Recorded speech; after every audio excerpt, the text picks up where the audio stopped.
using our website to become more informed for either planning or for situational awareness. Using our website would be good for self-briefing, just whether it's general self-awareness, if it's planning for upcoming current or a public safety event, potential hazardous weather that may be coming your way. I know that when we're in a drought or we've had dry conditions for a week or so, when we're in the pre-green up phase and even in the fall season, a lot of local wardens make those decisions about burning permits or not. But also our webpage can be used for complementing existing forecasts and briefs that we provide.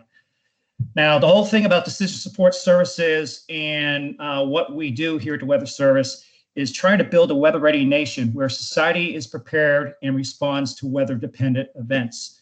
Now, we have all seen this year with the fires going on currently right now. We had Hurricane Laura. We've had a couple other big weather events this year, the derecho in Iowa, and in previous years that with climate change, we've had more frequency of these high-end events. The number of billion-dollar damage events is now somewhere in the order of 12 to 14 every year, where before it might only have been a handful.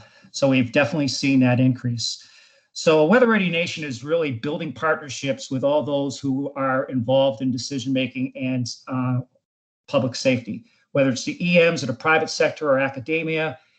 We are sometimes embedded with the EMs in the EOC. We hope to improve communications through language, incorporating social science and research. Some of the examples in the past years of some of our success, we've worked very closely with Vermont Health Department over heat concerns. We started with them about 5 years ago, and due to their concerns, we changed our advisories for when we would issue an advisory for heat-related illnesses or potential heat-related illnesses due to temperatures. And sure enough, that was the summer of 2018, where we saw our first excessive heat warning ever issued by the office in Burlington. So we all remember that 6-day heat wave where temperatures were very close to 100 degrees. And also some of the things that we all know, you've all seen our emails, is providing support for big weather events, whether it's a blizzard or, as Rich passed along in his talk, flooding being the #1 natural disaster in Vermont. We also will partake in any sort of exercises and develop extra weather scenarios for these exercises, and also in additional planning workshops. In fact, we just participated with Emily and LEPC 11 on a high wind event, a long duration power outage event, as well with a hazmat incident, and that just occurred back in August. So if you go to our webpage, this is what it looks like if you were to go to our webpage. There are a bunch of icons here at the bottom to give you specialized areas of expertise you're looking for. And of course, this middle screen right in here that I'm pointing to, you can either get our recreational forecast, a local radar, or a satellite. If we just kind of break it down, what you can see in this web page here that I'm pointing to is a little bit old, but the icons are still valid. You can go and put in if you want a specific forecast for your location, you can put in your town or zip code there in the upper left. If you're looking for weather headlines, those can be found in the map in the upper center of the page. Radar information, like I showed you, is in a different location, but I'll go back to that in a little bit. If you're looking for hour-by-hour forecasts, you can click on this icon. Different text bulletins can be found where it says text guidance. I'm going to pop out of the PowerPoint just to go and show you our web page live. This is what we've got going right now. You can see the map. There are no special colors anywhere in Vermont and northern New York, although we do have something off of Lake Ontario with a beach hazard statement. You can see the local radar here in the middle, and then a link to the satellite page. And if you haven't been to our website in a while, the satellite imagery has much improved in the last couple of years, where you got all these different imageries. Not only you can get for what's centered over Vermont, but you can also get tropical. And just to give you a quick, how easy is it? Just 2 clicks, and there you've got a 2-hour loop of the visible satellite picture across the northeast. So that's really how simple the satellite information getting from our web page is right now. So another thing that you may want to look for if you're an emergency manager and if you want to get in a routine or a duty officer or whatnot is what is my potential hazard threats for the next, say, 2 or 3 days? Well, we have a graphical hazards page that I will show you here, which is you can get weather hazards up to 7 days, but really I wouldn't use anything beyond days 3 or 4. And what it is a one-stop shopping of all the different hazards that you may see listed here, whether it's tornado, hail threat, lightning threat, fog, snow and sleet, excessive heat. So it's broken up where you have a threat map here on to your left. Again, the table on the right is days 1 through 7. Again, focus on days maybe 1 through 3, 1 through 4. And then at the bottom is a risk level legend. And what that is per each category, we kind of, well, I'll show you. We kind of have a philosophy of if we feel something. Sorry to interject, Scott. Sorry, it's hard to see your screen because we're just seeing it in the slide deck. Is there any way you could make that full screen again? Sorry about that, Em. Thank you so much. Sure. So get back here just to show you, since we had problems with the screen. There's the table and there's the map. And what I'm going to be referring to now is this risk level legend. So if you go to here, just the philosophy on this is we use pretty much significant category as our warning category, and the extreme category is really for those historical events, maybe the 1 in 10 year type of event. The one thing that is a little bit different is our excessive heat. We worked very closely with the Vermont Department of Health due to a study that they had conducted that a 50% increase in hospitalizations occur when the temperature is 87 degrees. Now that could very well be 87 with a dew point, say in the 60s or near 70, which would put your heat indices well into the 90s. So what we have is we have done the advisory at 95, and we have the warning actually at the extreme level. And that has worked pretty well because we've set these other tables of limited or elevated at lower values per the request of the Vermont Health Department. If you look at the snow, our warning criteria largely falls in the 6 to 12. So when we see significant accumulations, that's largely 8 to 18 inches based on climatology around here.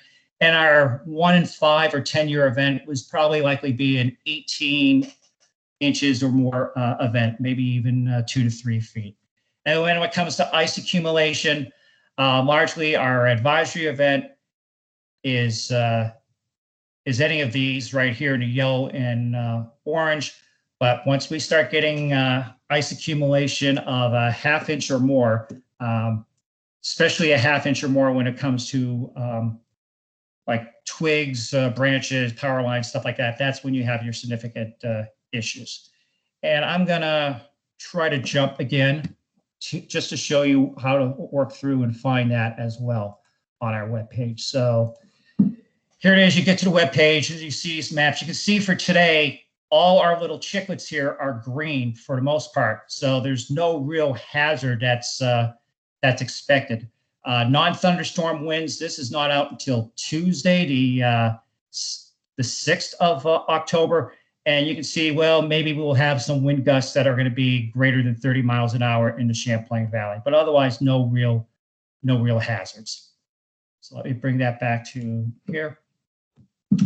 So here's an example with the heat that just this past summer, we had a heat advisory for the St. Lawrence Valley and the Champlain Valley, where we were looking at heat indices in the 95 to 104 degree range. So we had those because there's pretty good aerial coverage. But if you looked at this successive heat risk map, you would see there's still also some red in the smallest or the lowest elevation valleys in the Connecticut Valley.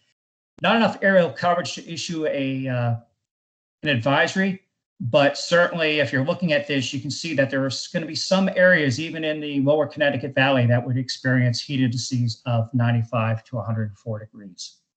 So that's how you would use that map. We also have a link. All those from those icons, you click on the weather hazard briefing and you get the EM EM briefing page.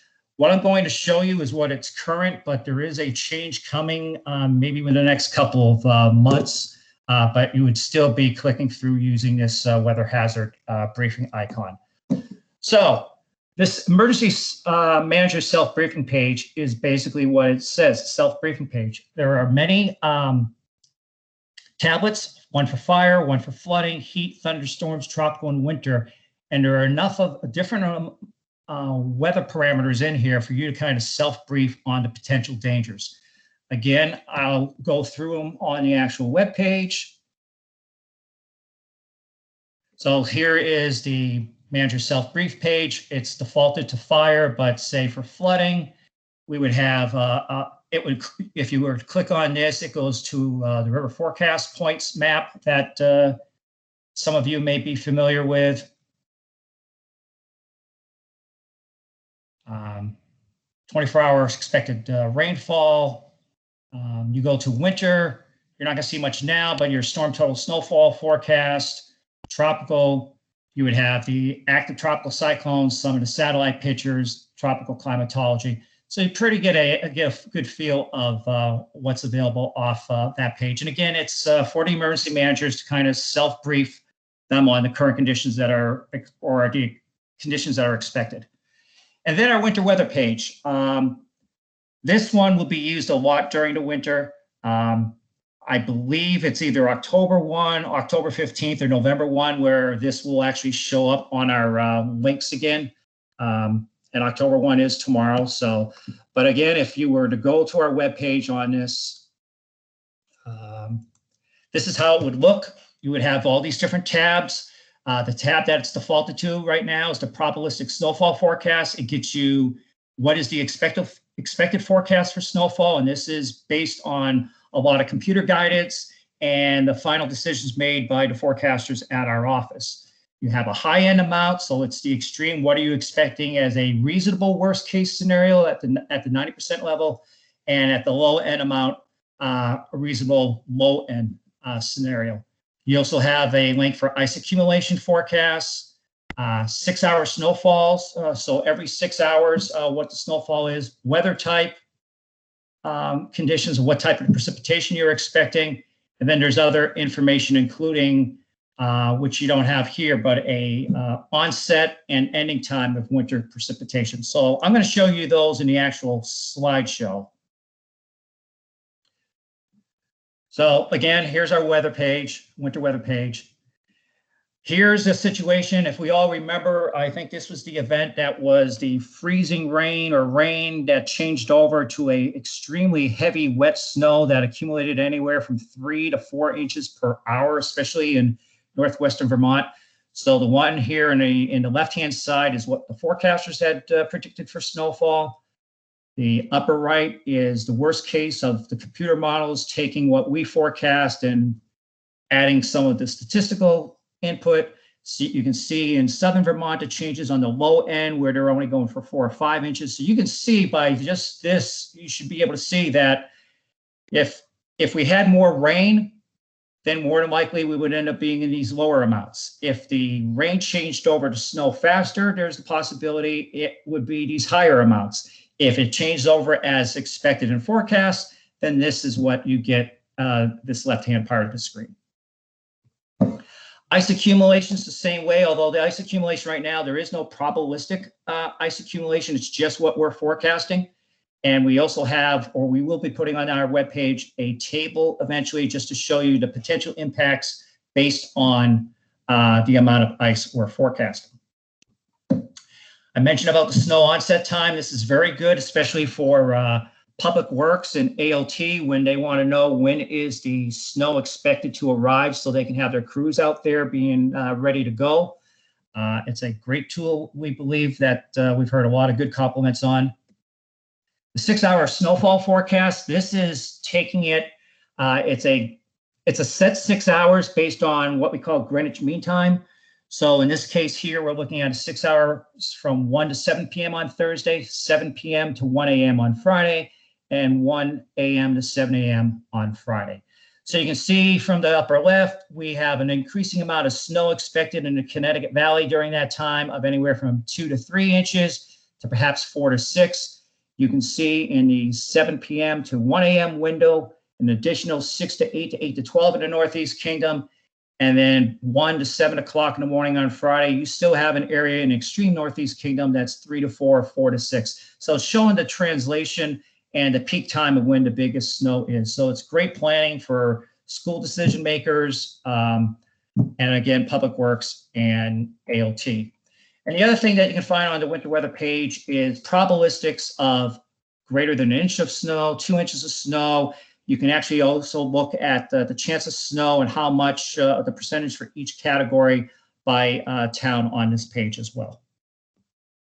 Okay, that's pretty much it on the web page utilization. I really want to follow up with what a big part of our job is decision support services, giving you the information when you need it. And this follows up very nicely with Rich's excellent presentation he had prior to me. So the motivation of this is the mission statement from the Weather Service: protection of lives and property by the timely and informative weather warnings, forecasts, and services. It's all part of what I mentioned before of the Weather Ready Nation, working with partners and communities to make communities naturally hazard resilient. And a large part of this is through using our decision support services, whether it's hazardous weather support in a big storm and being at the ELC, or whether it's support for public safety or a specialized event. So decision support services is, again, largely working closely with our partners prior, during, and after event. Some of the partners you see there are a lot of local, state, and federal agencies. Also Vermont Health, ALT, FEMA. So again, it's prior, during, and after. Prior, some of the things could be tabletop exercises, planning meetings, trainings and workshops, really interacting with the partners beforehand so that the first time that they meet us is not during a major event. During an event or just prior during an event is our situational awareness emails and briefings that you've all seen. Spot forecasts for search and rescue or a hazmat incident, or specialized forecasts for public safety event. And then after the event is providing storm summaries, providing weather. Say if you've had a major disaster like Irene, well, you're going to have a lot of first responders and a lot of recovery efforts going on, and you're going to have a lot of people in the field, and you're going to need weather to support those operations, especially if you've got thunderstorms or something coming into the area afterwards. So this is where we can follow up afterwards, and we also can provide storm summaries for that may help in presidential disaster declarations. And again, here's an example, if you have not seen this before, of just what we do when we talk about weather briefings. This is from ISAAS, or ISAAS. I'm bad on that, my apologies. Generally, our briefings are done twice a day, between 4 and 5 in the morning and 3 and 5 in the afternoon.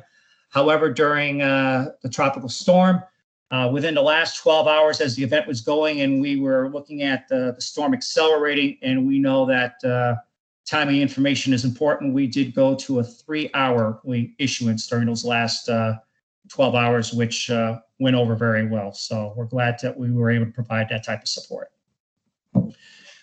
I mentioned about full scale and tabletop exercises. These are just some of them. Vermont CATX, the original one, September 2010. Our scenario was a tropical storm with historic flooding. Needless to say, 11 months later came Irene. Vermont National Guard has used some scenarios as well. They ended up using an ice storm that occurred across New England and Vermont in December 1969. That was actually the plenary presentation I gave last year. So Vermont National Guard has used it. Vermont, Maine have used that for their Vigilant Guard. CATX-4, which was just last October, instead of doing a full exercise that involved planning, preparing, and the actual event, it was strictly a recovery phase exercise, which was very helpful. And then week or two after that, we ended up having some flash flooding that went on in the state, and we had all those power outages. So another timely CADX. And then recently, as I mentioned, we went over a prolonged power outage and hazmat incident for LAPC 11. And we mentioned we provide weather support for the safety of players in the field, whether it's vigilant guard, whether it's urban search and rescue, any sort of exercises you folks have planned, and especially when they're outside, please come to us to provide that support.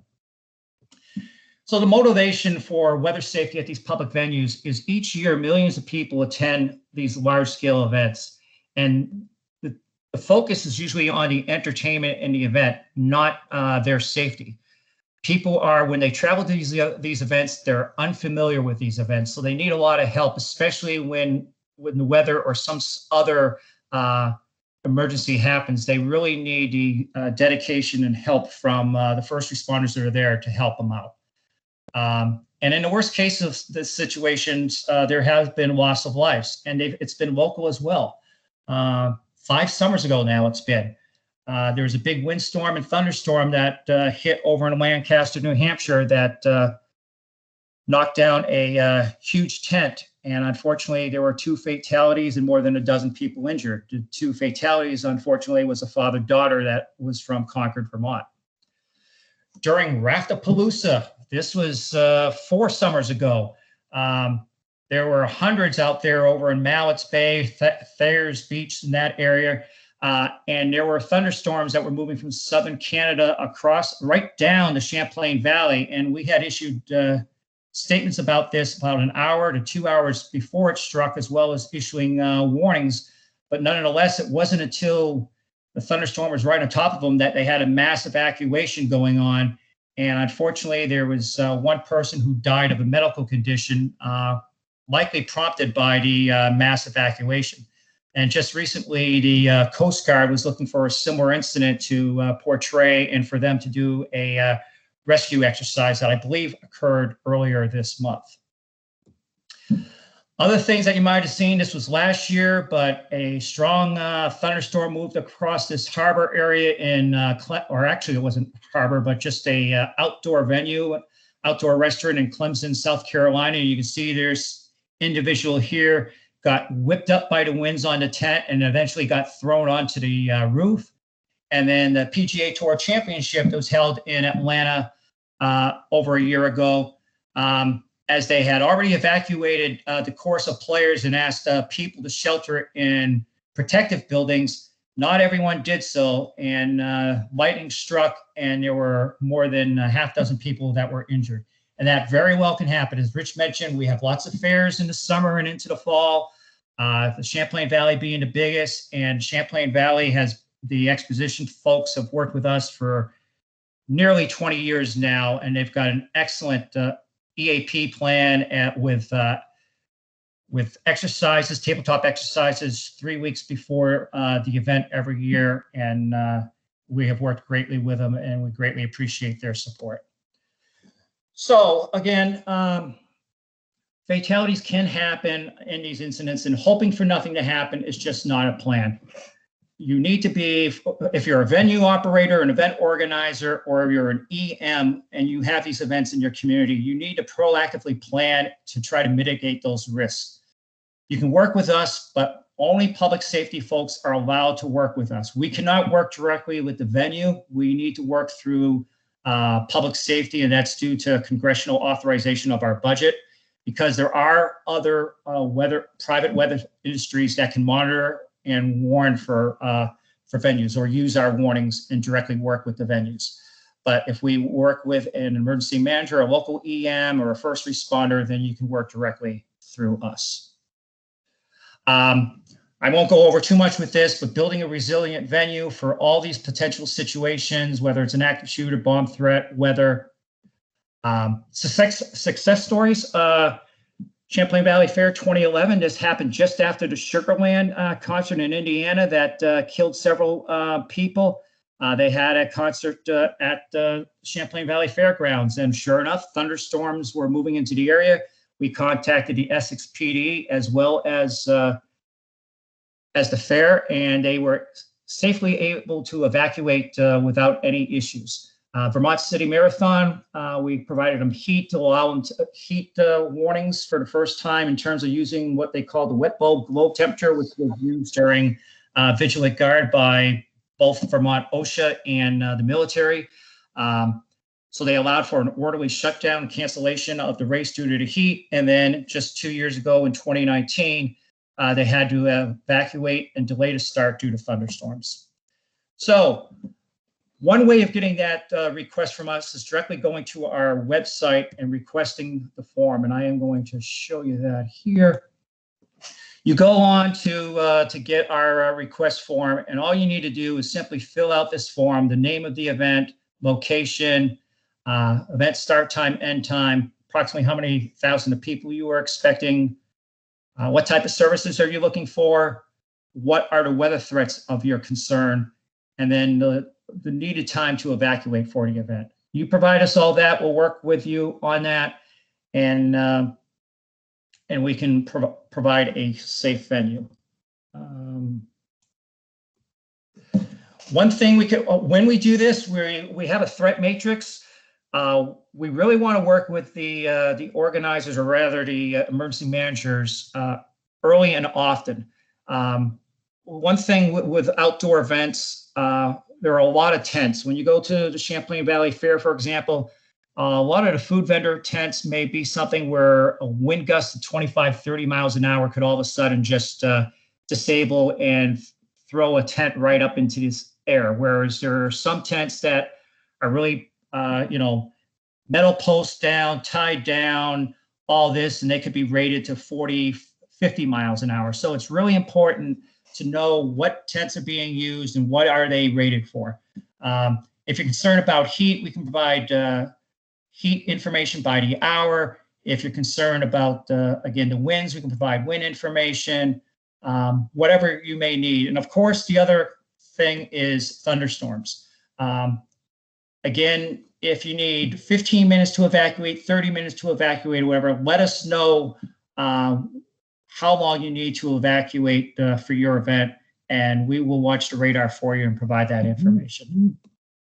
And there is one more thing that I want to go is that if you want to be able to do your own self-brief for our spot forecast, there is a new link out there that uses our forecast and can do it for you, do some things for you. I think it's better off, if you really want radar support as well, is to go through us. But if you go to the link that I show here, and I'll be able, these slideshows and these slides will be provided later. You can just click on any location you're interested in, and it will give you an hourly forecast. So right now it's defaulted to Burlington. Say I wanted to do the Champlain Valley Fairgrounds. So where am I here? There we go. There's 5 corners. So here's the fairgrounds. If I was to click on that, you can see the thinking working. Here's the aerial coverage of what I forecast.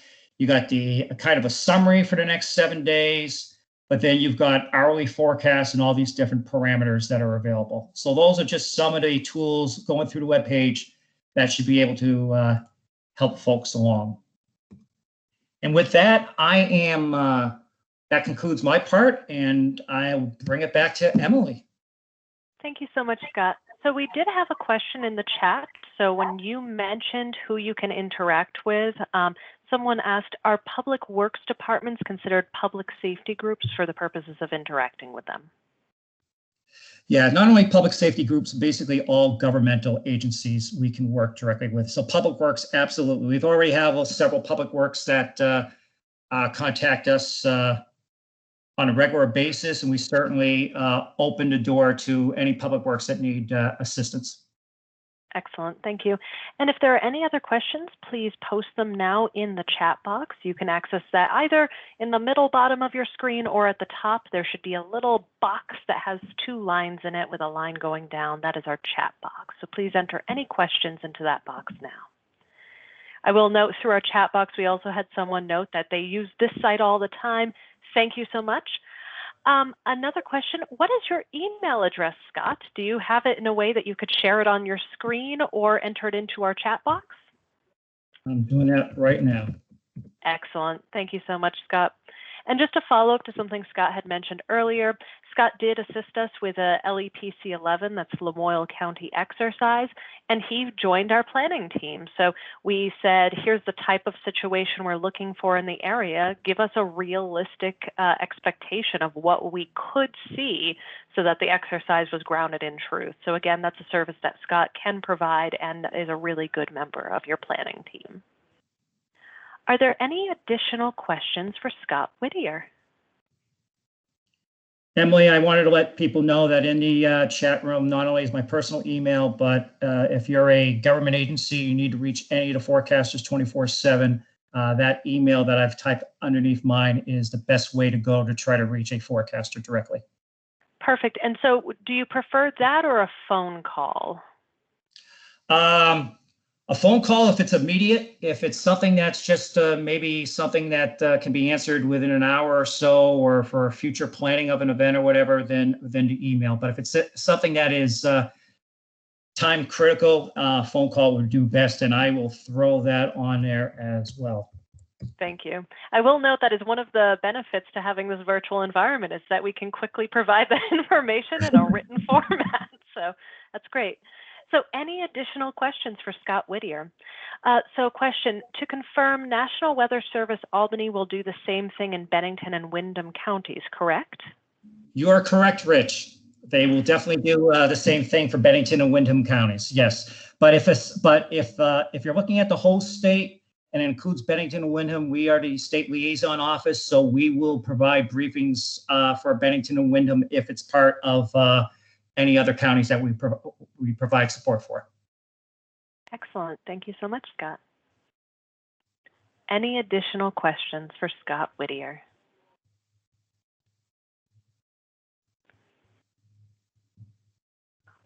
Well, with that, we will start our Q&A chat a little bit earlier.